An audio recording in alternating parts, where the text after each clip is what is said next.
Hey guys, another way that we can model decimal multiplication is to use a decimal model. So remember that this whole square represents one whole, and this whole has been divided into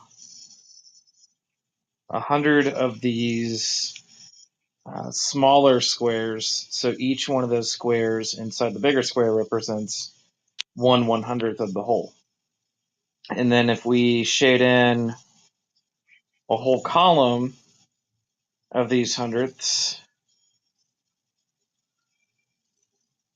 we have actually shown 1/10 of the whole because 10 of these columns make one whole.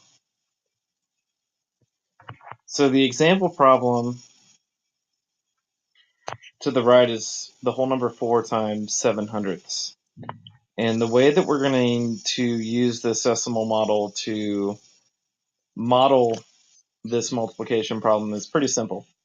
We're just going to shade in 4 groups of 7/100ths.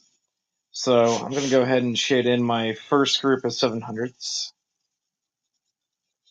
So I have 200 shaded in, 300ths, 400ths, 500ths, 600ths.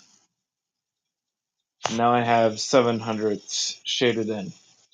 And I'm actually going to switch colors so it's really a bit easier to see the different groups of 700. So I have one group of 700 shaded in.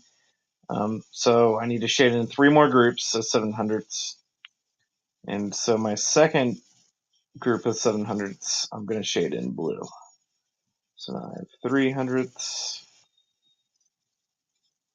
400ths, 500ths, 600ths, 700ths. So now I have 2 groups of 700 shaded in, but I'm not done because I'm doing 4 times 700ths.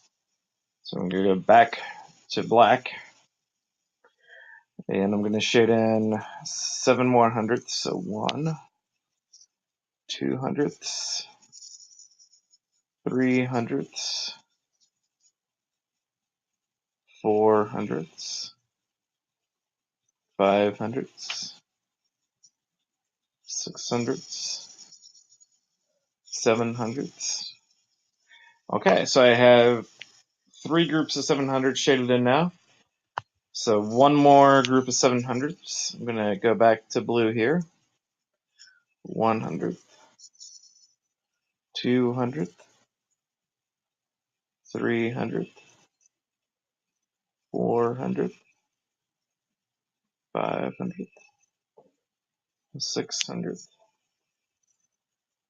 700th. Okay, so now I have 4 groups of 700. So I want to know how much do I have altogether? What is the product of 4 and 700ths? Well, you can count in or count all the hundredths blocks that have been shaded in. Or you can see that 2 whole columns have been shaded in. And so that represents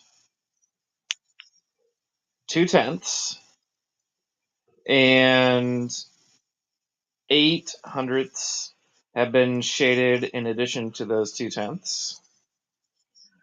And so the product of 4 and 700ths is 28 hundredths.